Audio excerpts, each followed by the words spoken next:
por el que se intenta actualizar el Código de Ética Médica, la Ley 23 de 1981. ¿En qué año estamos?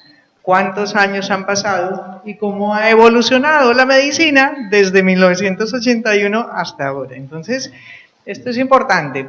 Intentar que los avances en todas las profesiones se noten también en avances en la ética de todas las profesiones. Porque la razón de ser de la profesión no es hacer cosas, sino hacerse mejor persona con ocasión del ejercicio de un servicio específico a la sociedad a través de unos conocimientos y unos procedimientos. Esta exposición, como son sugerencias a un texto legislativo, va a ser un poco antitética respecto a la estética de las presentaciones en PowerPoint, porque hace falta una conceptualización. Y por eso el texto va a ser más largo. Lo pongo porque ayuda verlo, lo voy a leer, pero ¿qué es lo importante acá? Que ustedes tengan una actitud transparente y de gran crítica constructiva. Ustedes están en un proceso de formación como todos los seres humanos, siempre estamos abiertos a algo mejor. Hay que preguntarse al ver algo, ¿y por qué no lo contrario? Entonces hay que hacer, a ver, ¿cómo sería lo contrario? O lo contradictorio, que ya vimos la diferencia, ¿no? Contradictorios son las alternativas mutuamente excluyentes. Contrario, lo que permite varias alternativas, que no son excluyentes. La opción de lo contrario incluye una palabra en ética muy importante, pluralismo. O sea, yo no soy pluralista para decir que vale lo mismo lo acertado que lo desacertado, el error que el conocimiento. No, eso no es pluralismo. El pluralismo solo es apertura a distintos modos de procurar ser mejores a través de hacer las cosas bien. Es muy distinto. El pluralismo es respecto a lo positivo, a lo que nos construye como personas. Ahí sí cabe el pluralismo. Bueno, entonces, en un contexto plural, vamos a intentar hacer estas sugerencias. La Ley de Ética Médica de 1981 solo incluye la palabra principios en su comienzo como referentes para tener en cuenta en la interpretación y aplicación de la norma completa. En la Fundación Colombiana de Ética y Bioética hemos sugerido, Nora ha sido una de las elaboradoras de esas sugerencias, hemos sugerido que además de principios, también se tengan en cuenta valores y definiciones. No ponemos normas porque estamos hablando de una norma. ¿Por qué digo esto? Valores, definiciones. Primero, porque definir es poner los límites. Cuando aquí hay dos personas que tienen una discusión y cada vez se acaloran más y una defiende lo que piensa que es lo mejor y la otra defiende lo que piensa que es lo mejor, porque hay contradicción si las dos quieren defender lo que piensan que es lo mejor, porque no se han comunicado qué es lo que entienden con las palabras clave de lo que están tratando. Les falta ponerse, encontrarse en definiciones comunes. Entonces habrá unidad en la intención que quieren poner por obra.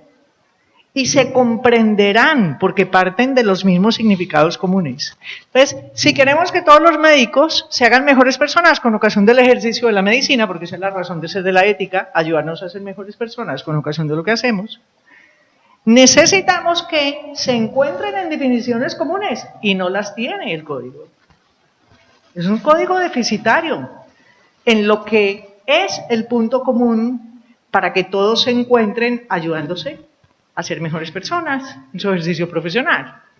Entonces, sí es importante las definiciones y los valores porque son importantes. La ética es un trípode.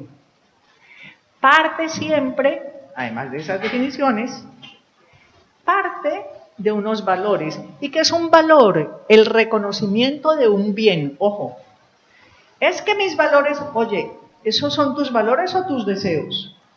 Porque no siempre coinciden. El valor es el reconocimiento de un bien. El aprecio a algo que se reconoce como un bien. ¿Y qué es un bien? Una perfección.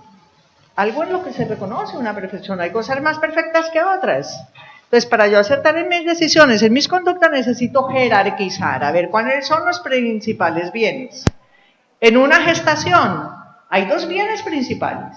Gestación es una forma de relacionarse, dos seres, en los que se influyen mutuamente y en los que uno tiene una dependencia real de convivencia con el otro, porque hasta que no se desarrolle suficiente para ser autónomo, se muere si el otro ser no le aporta biológicamente lo que necesita. Entonces, y no solo biológicamente, también hay estudios relacionados con el impacto psicológico en los hijos por la actitud psicológica de las madres. Por eso el embarazo hay que prepararlo desde el preescolar, para que sepan amar a cada hijo sin exclusiones. Bueno, entonces, valor, especificación de un bien. Una vez tengo yo unos bienes definidos y jerarquizados, necesito establecer unos principios. ¿Qué es un principio? Es un referente intelectual acerca de cómo actuar en la relación con otras personas para asegurar que en la vida familiar y social respaldemos a cada ser humano. Y ese referente lo concluyo yo como indispensable para hacerme mejor persona con ocasión de la convivencia. Esos son los principios. Por eso cuando alguien dice es que eso va contra mis principios, ¿qué está diciendo? Está diciendo, yo con mi inteligencia he concluido, si yo quiero ser mejor persona, tengo que hacer esto y esto y esto. Tengo que reconocer estos bienes, tengo que jerarquizarlos, tengo que ser coherente con eso. Si no soy coherente con eso, estoy mintiéndome, estoy haciéndole violencia a mi propio ser. Entonces nadie tiene derecho a hacerme renunciar a mí, a lo que yo concluí como lo mejor para mí misma y para otros, en lo que dependen esos otros de mí. Nadie tiene derecho. Sí tienen el deber, y yo también tengo el deber, de saber dar razón de mis propias convicciones, de mis propios principios. Porque como nadie se las sabe todas, todos tenemos que estar abiertos al contraste de argumentos, a la ampliación de conocimientos para cambiar y fortalecer los principios para que coincidan con lo que realmente nos conviene en la relación con los demás. Entonces, definiciones, valores, principios. Decía, el código solo tiene principios y la Fundación Colombiana de Ética y Bioética FUSEB quiere proponer valores y proponer definiciones al nuevo Código de Ética Médica. El artículo 2 dice, referente, esto que ven en verde es una sugerencia para dar mucha más unidad entre trabajo profesional médico y vida del ser humano que está ejerciéndolo y aporte de ese ser humano a la persona, a la familia, a la sociedad y a las generaciones futuras. Decimos, artículo 2, referente integrador de este Código de Ética Médica es: las siguientes definiciones, valores y principios constituyen el referente integrador de este código para la estimulación y el desarrollo de las normas, actitudes y conductas sobre ética médica que garantizan la valoración de la teoría en la teoría y en la praxis de la unidad de cada ser humano en su totalidad y durante su ciclo vital completo. El reconocimiento del valor de todas sus perfecciones constituyentes y la toma de actitudes, decisiones y conductas en unidad con la lógica interna de su propia humanidad. Quienes estudian medicina y los profesionales de esta ciencia deben conocer, profundizar, contribuir al perfeccionamiento de las normas, valores y principios y socializar su teoría y práctica, enriqueciendo en lo posible la constitución política, las leyes y demás normas en salud en Colombia y el derecho internacional, según los avances de la ciencia y demás productos de la cultura. ¿Qué estamos diciendo? No se trata, tengamos la profesión que tengamos, de que un Estado nos diga, estas son las normas, estas son las políticas, si usted quiere mantener este trabajo, tiene que hacer esto. Un momentico. Es que yo no me vendo para las cosmovisiones de persona y mundo de terceros.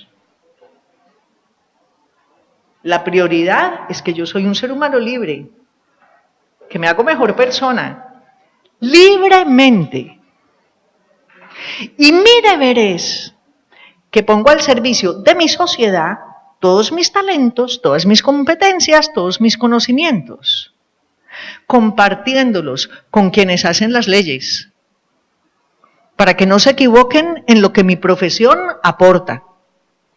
O sea, que cada uno de los que estamos acá puede decir, es que si yo soy ciudadana, el ejercicio pleno de mi ciudadanía implica que yo pague la deuda de lo que mi sociedad ha hecho por mí, poniendo los medios para que todos en mi sociedad sean más felices, ejerzan mejor su libertad, conozcan más, reciban los aportes que yo he conocido a través de mi profesión y los reciban en todas las instancias que influyen en la vida de todos. Yo como enfermera tengo que intentar que en el Congreso de la República se hagan buenas leyes en salud. Y tengo que intentar que la Corte Constitucional haga una buena interpretación de lo que es el ser humano, de sus derechos, y la relación de eso con nuestra Constitución y con nuestras normas. Tengo que intentar que el Ministerio de Salud respalde plenamente a cada uno de todos los seres humanos durante su ciclo vital completo con toda su normatividad. La normatividad es un recurso al servicio de cualquiera de todos los seres humanos. No es un yugo inhumano, no. Eso hay que transformarlo, pero solo se transforma en la medida en que cada uno ejerza su protagonismo social, el que tiene por sus talentos y sus conocimientos y por su experiencia. Y eso estamos diciendo acá. Médicos, es que si ustedes sienten ahora el yugo de unas interpretaciones injustas de la Constitución y las leyes, la pregunta que hay que hacerles es, ¿quién de ustedes le ha enseñado lo que ustedes saben y ahora echan de menos que los abogados no sepan? ¿Se lo ha enseñado a alguno de los abogados que tomen esas decisiones? ¿Quién ha escrito? ¿Por qué no una carta a los magistrados de la Corte? Señores magistrados, tengo esta profesión, esta especialidad, esto es lo último que se sabe sobre esto. Ustedes están preparando una ponencia para debatirla y sacar una sentencia. Me gustaría que tuvieran en cuenta los últimos avances de la ciencia al respecto. ¿Y cómo me entero yo de qué ponencias? Pues métanse en la página de la Corte. Ahí dice todas las demandas que se han radicado y en qué fase van y a qué magistrado se... Y hay unos tiempos para intervenciones ciudadanas. De modo que cualquiera de nosotros puede en esos plazos escribir a la Corte haciendo su aporte para impactar del mejor modo a la generación actual y a las futuras desde mi campo del saber. Qué modo tan hermoso de agradecer a nuestra sociedad el bien que nos ha dado. Cada médico es responsable de aportar a todo el que impacta la salud propia y de terceros los conocimientos médicos necesarios para evitar hacer daño y procurar el mayor bien posible. En lo referente a la vida, integridad, salud, crecimiento y desarrollo armónico e integral de cada ser humano durante su ciclo vital completo. O sea, nadie actúa de modo plenamente humano si deja atrás a algún ser humano que pueda beneficiarse de sus talentos y sus conocimientos. En eso tenemos que tener esa visión grande. O sea, yo me muero, pero que las generaciones futuras se queden con lo mejor de los aportes que pude hacerles. Y así, con esa perspectiva, tomar cada decisión. El artículo 3 habla de definiciones. Por respeto al tiempo de Nora, porque aquí uno se va encarretando y Nora no nos la podemos perder. Voy a leer. Ustedes me perdonan que lea, pero es cuestión de tiempo, pero quiero que se queden con estas sugerencias. Ser humano, realidad corpóreo-espiritual que vive según la lógica interna de estas dos únicas perfecciones naturales constituyentes de su propio ser. Por estar constituido por estas dos perfecciones, cada ser humano recibe los calificativos de persona, digno, y por eso dignifica todo lo que es ocasión de hacerse mejor en cuanto humano, según la jerarquía razonablemente sustentada de sus perfecciones constituyentes. ¿Qué estamos diciendo acá? Por ejemplo, el tema de muerte digna. Para fetitos que vienen con malformaciones incompatibles con que vivan hasta el momento del parto. Y hay que, como desde la séptima semana de crecimiento y desarrollo, un ser humano, a partir de la séptima semana de crecimiento y desarrollo, un ser humano empieza a ser sensible, tiene todo el derecho a que se le alivie su dolor, si viene con problemas. Hay que prestar cuidados paliativos a estos seres humanos, por los que todavía el desarrollo de la medicina no facilita recursos distintos, pero aliviarles su dolor desde la semana séptima, que empiezan a ser sensibles, sí se debería hacer. Ellos tienen derecho fundamental a la salud como cualquier otro ser humano en otra época del ciclo vital, ¿no? Entonces, esto es muy importante porque el tema de muerte digna, la muerte no es digna porque es una persona digna la que la desea, sino que la muerte es digna cuando el modo de vivirla la hace mejor persona, si todavía está consciente, o por lo menos hace mejores personas a los que cuidan al que se está muriendo. ¿Ven la diferencia? Porque es digno un ser humano, él dignifica todo lo que hace y lo que decide, cuando eso que hace y decide contribuye a que sea mejor persona y a que otros sean mejores personas. Entonces, por eso tiene que estar en un código de ética médica, la claridad sobre qué es lo digno en el mundo médico para un ser humano. Entonces, al ser el espíritu una perfección constituyente de todo ser humano y al ser persona toda realidad espiritual, no habrá excepciones en reconocer que persona humana es todo ser humano sin excepción alguna, desde que tiene por cuerpo una célula hasta el fin. O sea, es que yo no soy persona como acto de crecimiento biológico en determinada etapa de mi desarrollo, porque es que la biología no produce espíritu, la biología es inferior al espíritu. Por eso un ser humano que tenga por cuerpo una célula es un bien más perfecto, por ser una realidad constitutivamente corpóreo espiritual, que la totalidad del universo material, que solo tiene un valor material, pero un ser humano unicelular, al ser corpóreo espiritual, es una realidad que en su parte espiritual es simple, no tiene partes, no termina. Y el universo termina porque está constituido por partes que tuvieron un comienzo. Entonces, un solo ser humano, también cuando tiene por cuerpo una célula, es un bien más perfecto que la totalidad del universo conocido, del universo material. Bueno, entonces todo ser humano desde su concepción e inmediata nueva autoorganización de sus propias estructuras y funciones, porque eso lo hace el ser humano desde la concepción, que deben ser respetadas siempre, es el propietario real y exclusivo de cada una de estas estructuras y funciones, hasta el final de su ciclo natural. Por eso no se le manipula. O sea, ¿por qué se debería prohibir toda técnica de reproducción asistida que se conoce en este momento? Porque la totalidad de los seres humanos sujetos a esas técnicas corren peligro en su integridad, salud, vida y pleno desarrollo a causa de que jamás un ambiente externo a un ser humano tiene las ventajas y la perfección del ambiente interno del cuerpo de la madre. Y no existe derecho a poner en desventaja de ambiente, de entorno natural, a un ser humano para satisfacer deseos de terceros. Entonces, ya tengo que acabar, eran muchas otras, no nos alcanza el tiempo. Pero que quede claro, si nuestra opción es cada uno de todos los seres humanos, sin ser excluyentes con ninguno, y durante su ciclo vital completo, y para procurar su pleno desarrollo, que lo hará cada vez más libre, entonces, si nuestro trabajo sí estará dando la altura necesaria para que con él nos hagamos mejores personas y hagamos mejores familias y una mejor sociedad, actual y futura. Gracias.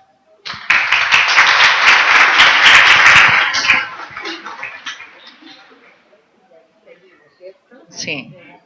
Espérate que es que... Estas diapositivas quedarán en internet, las entregaremos también, además de que todo esto está siendo grabado. Este es acá, empieza Nora. Ok. Entonces vamos a... Para mí es una alegría gigante presentarles a Nora Riani Llano. Nora es médica pediatra, es cofundadora de la Clínica Versalles, la que, Nora, tú me corriges, pero tengo entendido que es la segunda en el país en número de nacimientos. Y es una pediatra que realmente ha dado la vida por la vida de sus pacientes, tanto sus pacientes madres como sus pacientes hijos. Y ella estudió en Estados Unidos, en la Universidad de Rochester. Y también es exalumna de la especialización en bioética de la Facultad de Medicina de la Universidad de La Sabana. Es máster en bioética por la ULIA, Universidad Libre Internacional de las Américas, y ella pertenece a distintas sociedades científicas, y aquí en este evento, en este foro, está representando también a la Fundación Colombiana de Ética y Bioética, FUSEP, y a la Clínica Versalles, obviamente. Bueno, Nora, completamente bienvenida. Gracias, muchas gracias. Muy bien, me toca la última charla antes del mediodía, pero yo sé que va a ser entretenido, pues los veo a todos muy atentos, y bueno, la idea es pues compartir desde la visión de un médico esa responsabilidad que nos ha entregado Nubia, de no dejarnos imponer las normas, sino de participar de las normas, y eso lo hacemos empezando por entender conceptos, como bien los expuso ella, y pues gestionando, escribiendo, conversando, cuando hay controversias, discernir, deliberar, etcétera. Entonces, acá voy a proponerles, y vuelvo y digo, espero que se recupere el doctor Edward, aquí lo estoy con mucha intención de no quedarle mal, pues reemplazando esta parte de la programación. Y de entrada les planteo esto, una reflexión, porque los médicos nos fascina la ciencia, ¿no? Pero tenemos la tendencia a caer en el cienticismo de que todo es ciencia, y si no es ciencia, pues no es. Y resulta que la medicina es ciencia, arte, filosofía, humanidad, etcétera. O sea, si nos basamos en la ciencia, nos quedamos en un pedacito.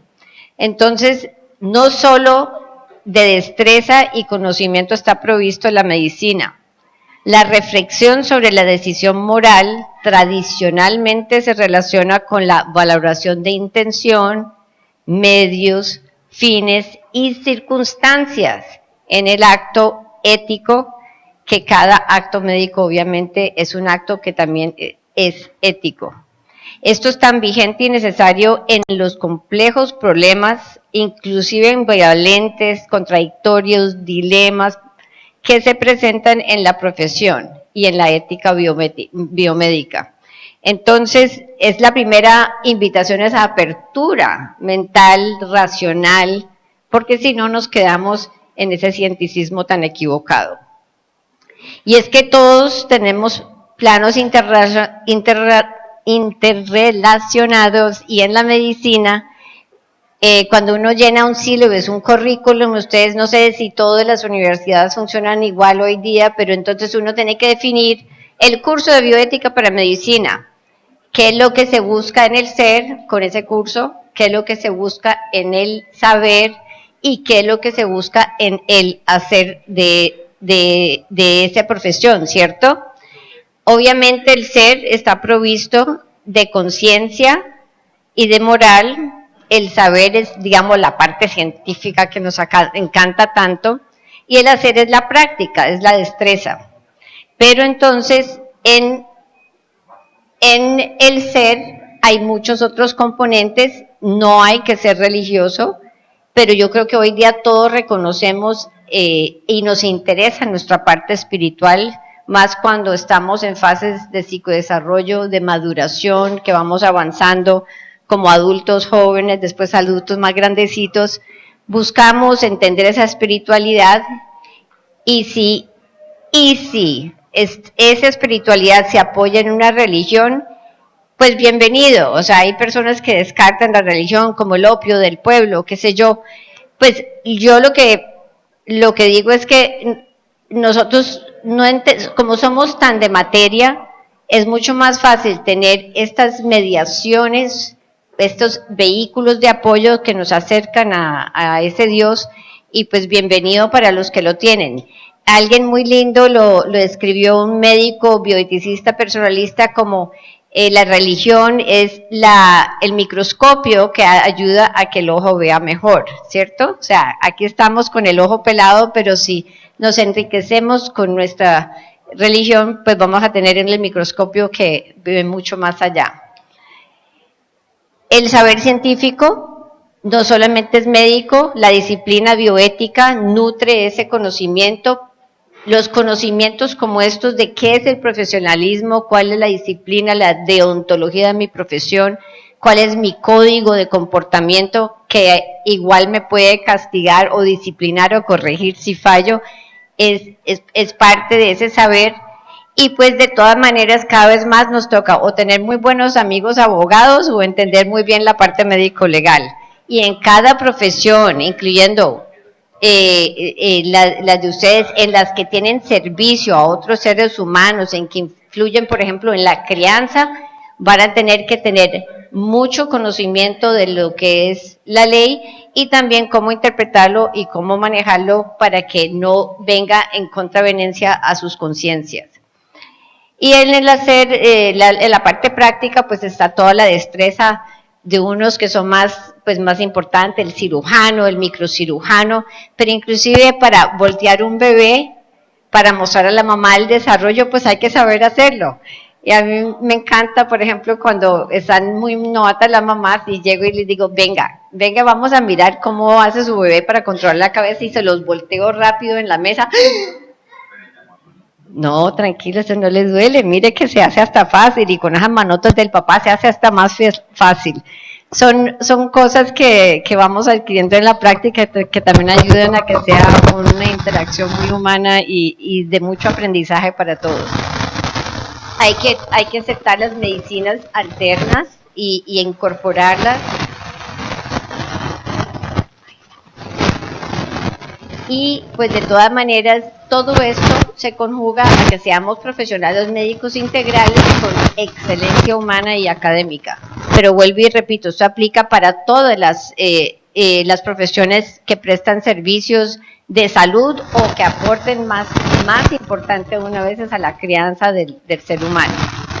Entonces vamos con otro concepto muy importante, y es para complementar lo que nos dijo Nubia. ¿Qué es ejercer la profesión médica? ¿Cuál es el objetivo? ¿Cuál es el bien interno de esa profesión? Y aquí lo explica muy bien. Voy a coger palabras del profesor Leonardo Rojas, que es un profesor de ética, que es el que da los primeros 2 clases de todo el curso semestral de bioética para los médicos de la Javeriana en Cali. Cuando ya están hechos casi unos médicos, se sienten médicos en 9º semestre. Y les recordamos que el objetivo de la profesión es prevenir la enfermedad, mejorar la calidad de la vida, tratar las enfermedades que se pueden curar, cuidar aquello que no se puede curar y ayudar a morir en paz. Esto es sacado del código actual de ética médica, pues igual vamos a mejorar, pero hay pedazos hermosos como este que no debemos nunca olvidar. Esto implica que el profesional, quien es un sujeto particular, ejerce su saber desde los fines propios y legítimos de la medicina, asumiendo con autonomía y responsabilidad sus acciones, que por naturaleza se está comprometiendo en este proceso de valoración en el ámbito personal, privado, pero también en el colectivo público. El médico no puede despreocuparse de la sociedad. El médico es un ciudadano que debe ser ejemplar, pero además debe ser un participativo en contribuir a una mejor sociedad. Ese bien, el bien para todos, es responsabilidad de todos los que decían por vocación o por otros intereses ser médicos. Nos toca estar metidos en la sociedad porque pues es que estamos sirviéndole al ser humano, al vecino, al miembro de la familia conocido, al desconocido, al miembro de comunidad local, etcétera, o al que viene remitido de lejos, que va a contribuir a otra interacción comunitaria, social, antropológica, y de eso no podemos estar desconectados. Eso que se origina en un saber social entonces con fines propios y legítimos, del cual exige acción efectiva y eficaz ante esa sociedad. Por todo lo anterior tiene que ejercer muy a conciencia, y no estoy diciendo que por ser ese aporte social vamos a sacrificar nuestra propia autonomía, es una interacción responsable, conocedor de lo que tengo que aportar y además de ejercer a conciencia. Saber diferenciar licitud y ley, o sea, una cosa son las normas que supuestamente nos rigen y nos obligan, pero no todo ley es lo más correcto, lo lícito, lo bueno, lo correcto viene primero de mi conciencia, de mi conocimiento ético y moral, y pues eso muchas veces está por encima de la ley, no estoy diciéndoles a todos ahora opónganse para que los lleven a la cárcel. Lastimosamente muchos se pinchan y se vuelven hasta soberbios en vez de tener esa sencillez. Para lograr esto no se requiere la salud, pero sí la existencia y la vida. O sea, si no tenemos pacientes vivos, pues no tenemos a quién atender. Ser médico es diferente a saber medicina, exige actitud, vocación de servicio a la persona humana que sufre. Entonces, ¿pero qué pasa? En realidad tenemos mala tolerancia para enfrentar el sufrimiento y la muerte. Lo dice Paulina Tababoda, que es una internista bioeticista de Chile. Pero yo creo que si somos médicos que sabemos respetar la dignidad de la persona, que aceptamos la finitud de la condición humana y que reconocemos las limitaciones humanas, especialmente las nuestras mismas, pues vamos a tener esperanza de servir mejor esa dignidad humana. Y definición de dignidad humana, me encanta compartirla porque es hermosísima, es muy sencilla. A mí me encanta cómo los filósofos lo explican, pero nunca lo puedo repetir. Pero esto está en palabras tan sencillas porque está en la sentencia.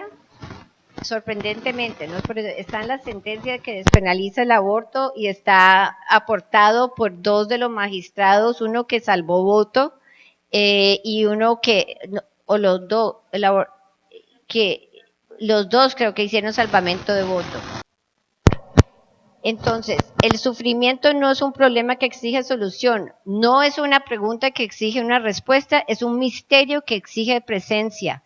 Y los enfermos han de ser amados siempre en su fragilidad y respetados en su inviolable dignidad. Si el código no contempla, no nos aterriza en estos conceptos, vamos a seguir por mal camino de la pendiente resbaladiza, porque se hace, porque se puede. Yo sé hacer abortos, o sea, y lo puedo hacer con toda la probabilidad de minimizar los riesgos, no hay garantía de minimizar los riesgos, pero todo procedimiento tiene un riesgo para, para el paciente materno, obviamente, y ni decir pues para el ser que estoy eliminando. No con una terapia, es una intervención. Puedo tener toda la destreza del mundo, pero yo tengo que primero pensar, o sea, no es porque lo dice Vicente, o porque lo dice la guía, o porque lo dice la norma, yo lo voy a hacer. Tengo que reflexionar y computar todo mi saber y hacer antes de caer. Gonzalo Herranz es uno de los bioticistas españoles, Diego Gracia Guillén, Pedro Laín Entralgo, pero vuelvo y digo aquí, ya tenemos muchos locales que estamos dispuestos a resistirnos a caer en las pendientes resbaladizas, pero no peleando, razonando, conversando. Entonces, la idea es que para tener un código coherente tengo que integrar acertadamente los 3 imperativos, teniendo en cuenta que el tecnológico no siempre es terapéutico. Eso muchas veces se llama terapia desenfocada. Tengo que ponerlo en la balanza con lo que es verdaderamente terapéutico, lo ético. Tengo que respetar la autonomía del paciente, pero no por encima de la dignidad y no cuando la autonomía está tratando de decirme que por mis deseos quiero que me haga tal cosa, cuando eso sería realmente ir en contra de la dignidad de esa persona que estoy atendiendo. Y obviamente hay que cuidarse es que si no tenemos pacientes, no tenemos enfermedades. Que se ufane, ¿cuál país? ¿Finlandia o cuál es el que ya no tiene niños con Down?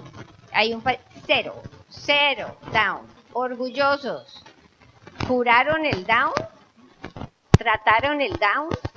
No, eliminaron a todos los con Down antes de que nacieran. Pues, ¿de qué se ufanan? Y los médicos de allá, ¿cómo van a hacer? La genómica, la terapia genética está avanzadísimo.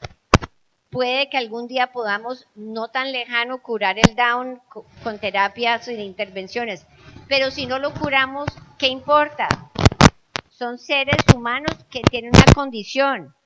No son mongólicos, no son con una condición congénita que además les da una visión del mundo hermosísima y que nos dan lecciones. Entonces,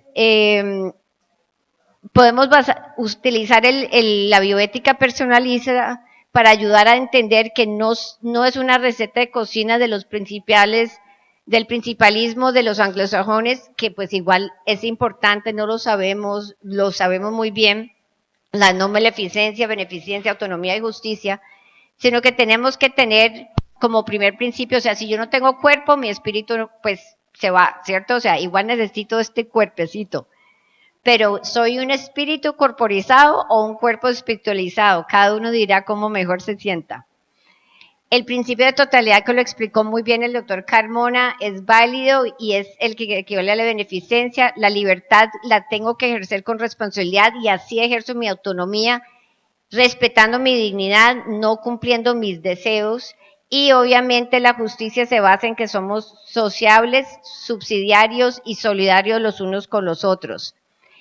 Este personalismo dice que no tiene otra finalidad que promover el bien íntegro de la persona humana, vértice de lo creado, eje y centro de la vida social. De todas maneras, si después de mejorar el código no es completamente de acuerdo a mi conciencia, puedo objetar a conciencia cuando quiera. Y ojo, no tengo que declarar en ningún momento puntual ni ante un caso, o sea, lo declaro, perdón, ante un momento puntual y ante un caso individual. No tengo por qué justificar, ni mucho menos por escrito de antemano. En Cali me contó una colega que le pidieron que firmara, cuando le hicieron la entrevista, le pidieron que firmara un formato de si ella era objetora de conciencia. La objeción de conciencia no puede ser materia, como le mencionó en unos apartes normativos. Y digo unos apartes normativos porque en la despenalización del aborto, el reglamento dice que si usted objeta hacer el servicio, tiene que escribir la razón. Lo mismo con la eutanasia. No tengo que escribir nada, porque mi intimidad, privacidad, mi conciencia son tan personales y son tan de mi conciencia. Entonces, como lo insinuó en algunas partes, de juzgamientos ni de revisiones por tribunales de ética. Nos amenazan. Si usted no explica bien allí por qué no lo va a hacer, lo vamos a denunciar ante el tribunal. Denúnciame. El tribunal está tan lleno de cosas inoficiosas que la mayoría de esas, cuando por fin llega el momento en que lo miran, lo archivan. Otro de estos que no tiene nada que ver aquí, afortunadamente. En tanto que la conciencia es algo íntimo y personalísimo, no sujeto a imposiciones, los cuales son prohibidos por el artículo 18 de la Carta Política, que veda inclusive que a cualquier colombiano se le imponga la necesidad de revelar sus convicciones. Nadie lo tiene que hacer. Entonces, pues tenemos que pensar en que estoy dispuesta como médico a hacer lo correcto. Yo no estoy diciendo que habrán colegas que decidan colaborar en hacer abortos y en hacer eutanasia, pero por definición no son actos médicos, no curan, no tratan según las definiciones que ya vimos, o sea, eliminan. Y yo puedo estar aliviando paliativamente en ese, como digo, yo acompaño en todo el proceso de vivir, inclusive hasta el morir en el proceso. Ya muerto, pues ya no es paciente. Pero yo puedo aliviarlo, tengo demasiadas herramientas paliativas para saber, inclusive puedo hacer sedación profunda a un paciente para que no sienta dolor, para que no sienta ahogo, pero es muy distinto a conciencia eliminarlo, darle la estocada final. Y en la erradicación pues que se hizo para reflejar muchas mejoras es el proyecto de ley 104, por medio del cual se modifica la ley 23 del 81 y se dictan otras disposiciones que ya está, como les digo, en cámara. Ojalá tenga buen procesamiento, hay mucha logística difícil de entender. Caso de los pacientes incapaces, oigan bien, esto lo dice la definición y la propuesta de mejora del código. En caso de pacientes incapaces, legal o mentalmente, como es el caso de menores de edad, o interdictos, o no nacidos, agrego yo, menores que no nacidos, entre otros deberán respetarse su autonomía o futura autonomía o delegado en personas responsables o representantes legales. Es obligación del médico no causar daño innecesario durante el acto médico. Implica un compromiso con la excelencia ética, científica y con la educación permanente sobre las normas, prudencia, diligencia, pericia, seguimiento de los reglamentos aceptados, pero ojo, todo esto guiado por la realidad natural y científica de lo que es la vida humana. Si no tenemos eso claro, esto es una trampa y eso está en las redacciones del código que hay que mejorar, entonces hay que complementarlo con esto. El médico podrá excusarse a prestar sus servicios o interrumpirlos en razón de los siguientes motivos. Muchos, pero les resalto, son como 12. Cuando existen condiciones que interfieren en el libre y correcto ejercicio de la profesión o se afecte la autonomía médica. Cuando manifieste objeción de conciencia o cuando es claro que el servicio prestado no constituye una verdadera terapéutica médica. Bueno, lo dejo aquí. Si no,